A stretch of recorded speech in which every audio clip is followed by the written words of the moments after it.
Assalamualaikum dan salam sejahtera. Bersama lagi dengan Cikgu Iskandar.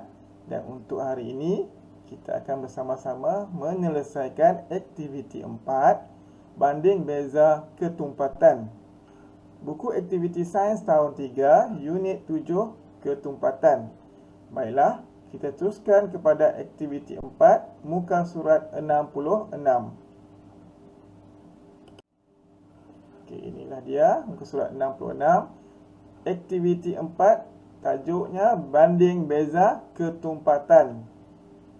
Dan untuk membantu kita menyelesaikan aktiviti 4 ini, kita harus merujuk buku teks halaman 98 hingga 101. Dan di sini cikgu hanya ambil bahagian terpenting saja daripada halaman tersebut, kerana yang ini sahaja maklumat yang akan membantu kita menyelesaikan aktiviti 4. Baiklah. Yang paling penting di sini adalah maklumat ini, ya. Objek yang kurang tumpat daripada air akan timbul. Ya, seperti span ni. Okey, span ini kurang tumpat daripada air. Sebab itu ianya timbul. Dan objek yang lebih tumpat daripada air akan tenggelam. Seperti sabun. Sabun ini tenggelam kerana ia adalah objek yang lebih tumpat daripada air. Okey, kesimpulannya, kurang tumpat timbul, lebih tumpat tenggelam. Okey. Dan kita teruskan kepada aktiviti 4 kita. Kita baca soalan bersama-sama. Rajah di bawah menunjukkan perbandingan ketumpatan beberapa jenis objek dan cecair di dalam sebuah bikar. Okey, kita perhatikan gambar ini dengan teliti. Apakah objek yang ada di dalam gambar ini? Okey, gabus. Ada blok mainan, buah anggur. Dan apakah larutan yang ada di sini? Okey, larutan lapisan yang terbawah sekali adalah sirap. Kemudian diikuti oleh air. Kemudian minyak. Dan kemudian gambar kunci yang akan dimasukkan kemudian. Baiklah. Jadi di sini kita lihat beberapa objek yang timbul di atas setiap lapisan ataupun larutan. Contoh gabus timbul di atas lapisan minyak.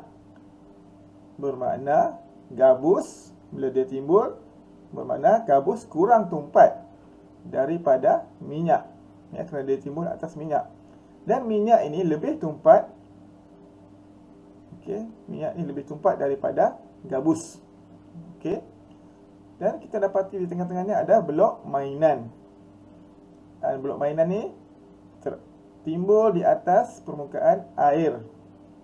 Jadi perbandingan dengan air, blok mainan ini kurang tumpat daripada air. Ya. Air lebih tumpat daripada blok mainan. Tetapi blok mainan ini lebih tumpat daripada minyak. Ya, kerana dia berada di dasar minyak. Okey. Dan anggur ini lebih tumpat berbanding air. Ya.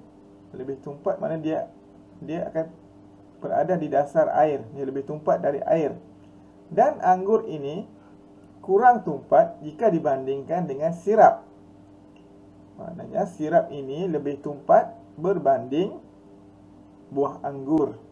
Okey, itu adalah gambaran secara kasar, maklumat ataupun pemerhatian yang kita dapati di sini. Kita teruskan kepada soalan yang pertama. Nyatakan pemerhatian kamu terhadap gabus. Okey, apa yang dapat kamu perhatikan di sini? Gabus timbul di atas permukaan minyak. Okey, itu apa yang dapat kita perhatikan. Ya, gabus, perhatian kita ialah gabus timbul di atas permukaan minyak. Okey. Kedua, apakah inference kamu terhadap gabus? Okey, gabus kita katakan tadi gabus timbul di atas permukaan minyak. Inference, kenapa? Mengapa terjadi begitu? Okey. kerana gabus, okey, jawapan kita ya. Kerana gabus, kalau timbul dia apa? Kurang tumpat ke lebih tumpat? Timbul kurang tumpat. Okey. Gabus kurang tumpat daripada minyak. Itu kita punya inference. Gabus kurang tumpat daripada minyak. Okey, selesai yang pertama. Kita teruskan kepada yang kedua. Sekiranya kunci dimasukkan ke dalam bikar, ramalkan kedudukan kunci yang betul dengan menandakan X pada rajah di atas. Okey, jika nak dibandingkan objek ini dan juga larutan ini, kunci adalah objek yang lebih tumpat, yang paling tumpat antara semua objek di sini. Ya.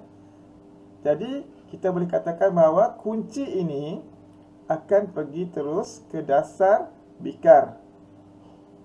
Kerana dianya lebih tumpat daripada minyak, lebih tumpat daripada air dan lebih tumpat daripada sirap.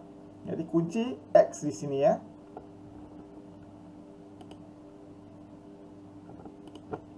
Okey, kita letak X di sini. Okey, contoh ya.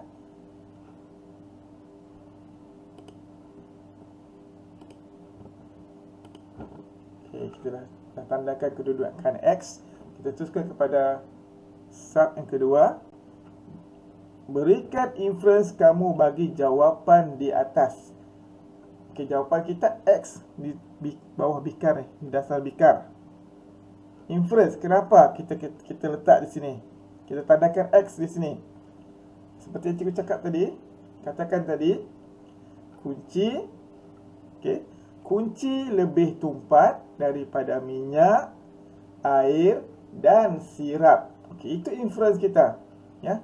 Kunci lebih tumpat daripada minyak, air dan sirap. Okey, boleh tulis kita punya kenyataan kita tadi di sini. Dan seterusnya kita pergi kepada yang ketiga. Lengkapkan ayat di bawah. Objek dan cecair yang daripada air akan timbul di permukaan air.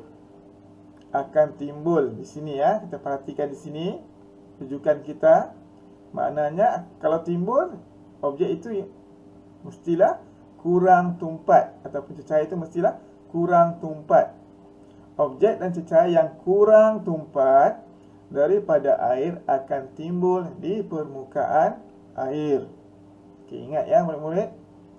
Dan yang terakhir, objek dan cecair yang daripada air akan tenggelam dalam air. Tenggelam di sini, mestilah objek itu lebih tumpat. Okey. Objek dan cecair yang lebih tumpat daripada air akan tenggelam dalam air. Okey. Jadi kita dah bincangkan aktiviti 4 ni.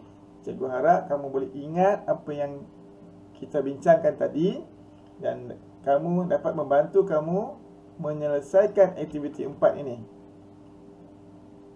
Okey, selamat mencuba dan teruskan dengan aktiviti 4 kamu. Dan selepas ini cikgu akan tunjukkan jawapan cikgu.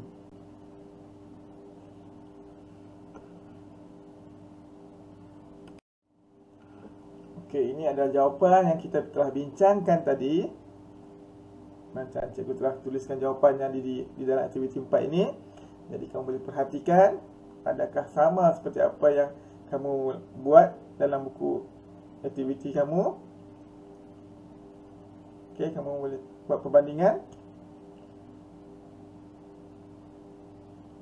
Dan setakat ini saja pembelajaran kita, kerjasama kita dalam menyelesaikan aktiviti 4. Jadi terima kasih kerana meluangkan masa bersama Cikgu Iskandar. Semoga selepas ini kita akan berjumpa lagi dalam aktiviti-aktiviti yang seterusnya. Sekian, terima kasih.